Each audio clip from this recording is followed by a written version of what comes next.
ሰላም ሰላም የኔ ውዶች እንዴት ዋላችሁ? ደህና ዋላችሁ? እግዚአብሔር ይመስገን ደህና ነኝ። እንግዲህ ቀብራራው አብርሽ በቲክቶክ አዝኖ መጥቷል። እውነት ለመናገር እንደዚህ ስታዘን ደስ አይልም። ያው ቀብራራው ምን ነው እና በትዝታ እየዋኘን ያለው በሄርሜላ ያው ከዚህ በፊት ያሳለፉት ነገር ምናምን እንትን ብሎ ማለት ነው። እና አብዛኞቹ ኮመንተሮች በጣም እየሳቃችሁ ነበረ፣ በጣም ነበረ እንትን ያላችሁት እና ኮመንት እያየሁ ነበር። ግማሾቹም በአብርሃም በሩታ ያሉት ይጠላሉ፣ ግማሹን ደግሞ የታባክ እጅ ነው ያገኘው ምን አባክ ረላሽ እንደዚህ አይነት ሰው ነን እንዴ እናንተ? እንደዚህ መሆን ይቻላል እንዴ? ኦ ማይ ጋድ። ብቻ ግን ይመችህ፣ እንደዚህ ሆነ ባትመጣ ደስ ይለናል። ምክንያቱም ያው የሰው ልጅ ሁሉም የራሱ ሀዘን አለው። ቢሆንም ደግሞ ራስ ቆፍጠን አድርገህ ወደ ራስ ብትመለስ የሚል ሜሴጅ ነው ያለኝ እኔ ማለት ነው። አንዳንዴ የማንወጣበት ነገሮች የምንገባው እኛ ራሳችን ወደን ፈቅደን ነው። ገብቷል።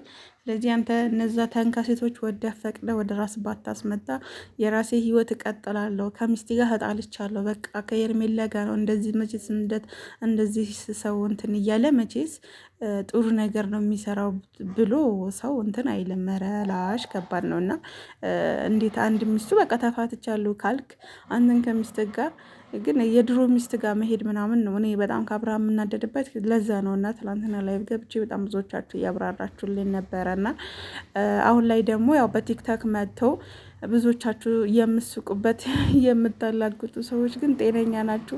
በቃ መጣረለ ሰው ራሱ ስሜት የሚገልጽበት እኮ ምንም ነገር አልተቻለም በዚህ ዘመን ማለት ነው። የምሬን ነው። በቃ እሱ ስሜቱ ነው። በቃ እዛ ጋር መብቱ ነው። በቃ የራሱ ቻናል ነው፣ የራሱ ፔጅ ነው። ለምንድን ነው ግን እንደዛ የምትሉት? እየሩት አንዳንድ ደጋፊዎች ማለት ነው ለምን አንከባበረም በሚለው ማለት ነው። ምክንያቱም ልክ እናንተ የምትወዱት ሰው ምሳሌ አሁን ሩታን ትወዳላችሁ። ምሳሌ እኔ አሁን አብርሃም ወደዋለሁ፣ አደንቀዋለሁ። የሄርሜላን ስነ ምናምን የምትሉኝ ደግሞ ሄርሜላ ከዚህ ፊት ተወቅጣለች፣ ወቅጫታለሁ፣ ይቅርታ ጠይቂያታለሁ። አሁን ደግሞ ፍቅር ፍቅር ነው የምትጫወተው። በፍቅሯ በባለትዳሯ ላይ መማገጥ ሳይሆን የደገፍኩት በቃ እስከ ጥግ ድረስ እየሄደች ነው። አፍቃሪ ናት። ልክ የድሮ አክት የድሮ የሩታ እንትን ነው እየተጫወተች ያለችው። ሰው በዛ ላይ ፍቅር ነው እያስተማረች ያለችው። ተንኮል፣ ቂም፣ በቀል የለባትም ማለት ነው። ሩታ ደግሞ ቂም፣ በቀል፣ ክፋት የሆነ በቃ ልቅነት፣ ስድብ፣ ማአት ምናምን ነው አሁን ላይ በዚህ ወራቶች ያመጣችሁ ማለት ነው። እና ስሟን የሚገነባ ሳይሆን ስሟን የሚያስጠለሽ የበፊቱ ውዴታዋ ሳይሆን የበፊቱ የሚጠላ ነገር እያረገች እስከሆነ ድረስ አይኖ ማንም ሰው መልካም ነገር ይዛችሁ ነው እንጂ ስትመጡ ደስ የሚለው፣ መጥፎ ነገር ይዛችሁ ስትመጡ ደስ አይልም። ሰው አሁን አብርሃም እያደረገ ያለው መቼስ እንደዛ የሆነ ነገር ባይኖር እንደዚያ አይሆንም። ይሄ ልጅ እንዴ ምን በወጣው አሸን ሀደፈች ፍሎዝ በብርም ቢሆን እኮ ያው የሰው ልጅ እኮ ክብር አለው። ስለዚህ ይሄ ልጅ ወደዳት፣ የወደደውን ደግሞ እኛ መውደድ አለብን። የጠላውን መጥላት፣ የወደደውን መውደድ አለቀ።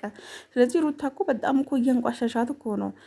ስለዚህ ያው በውስጥ አዋቂነት እንትን ባንልም ደግሞ በቃ የጠላውን እንጠላለን፣ የወደደውን እንወልዳለን በሚለው ማለት ነው። ተረጋጊ፣ መልካም በቃ ምንም አይነት ወሬ ማውራት አይጠበቅብሽም። ብትረጋጊ የሚል እንትን አለኝ መልካምዬ። በቃ እና እንደዚህ አትሂጂባቸው እና ጥሩ አይደለም፣ ፌር አይደለም። እና አብርሃም ሩታውን ያደረገችው ነገር እኮ አብዛኞቹ እኮ ትክክል ናቸው እኮ ነው የሚሉት እኮ። ምሳሌ አሁን ያቺ ልጅ እኮ ሚስት ባሏ ነው እንጂ ማገት መያዝ ያለባት እኮ የሰው ሚስት አይደለም እኮ። ስላገተችው ሄርሜላ ሩታ አብርሃም አትወደጅም እኮ የትኛው ውዴታ አለሽ እኮ ብሏታል እኮ በዚህ ሁላ ህዝብ ፊት ማለት ነው። ስለዚህ እኔ እንደ ማንኛውም ዩቱበር እሰራለሁ፣ የማውቀውን አውቃለሁ። በውስጥ ሶኬ ለእናንተ እንደዚህ ነው ማለት አልፈልግም። ለምን? ምክንያቱም እናንተ አትፈልጉትም። እና በቃ ሚዲያ ላይ በመጣል ልክ አስተያየት እንሰጣለን። ስለዚህ ተውን፣ የፈለግነው ሀሳብ አስተያየታችን እንስጥበት፣ እንወያይበት፣ እንመካከርበት። ስለዚህ አሁን አብርሃም የመጣው በቲክቶክ በጣም አዝኖ ነው የመጣው። ስለዚህ ሚስቱን ስጡት። በዱርዬ ያሳገዳችሁ አንቺም ብትሆኝ ኤፍሬም ቢሆን የአብርሃም ሚስት መልሱ። በገንዘብ ነው እንደዛ ማለት መቼስ አውቃ ምናምን አይደለም እንደዛ ያደረጋችኋት አንቺም ኤፍሬም ብትሆኑ። ስለዚህ ሚስቱን መልሱለት በክብር ማለት ነው። አቅም ገንዘብ እንዳላችሁ ነው እንዲያሳያችሁት። ያን የሰማሁት እንደዚህ አይነት ነገር ስለሆነ ነው። ምክንያቱም ያው በገንዘብ ነው የሄዳችሁት። ዱርዬ ፈልጋችሁ ነው ያሳዛችሁት እንጂ መቼስ አብርሃም ጋር ሆና ሄርሜላ አታስይዟትም ነበረ። ሰው ይሄ ለማለት ነው የመጣሁት። የኔ ወዶች ቪዲዮ ላይክ በማድረግ ጀምሩ። የሚመጣውን ደግሞ እናያለን። ላይቭ ላይ እንገናኝ። የኔ ማሮች ውድድድድሩ ማድረጋችሁ በማያልቀው የኔ ሸውካኮች፣ የኔ አቃጣዮች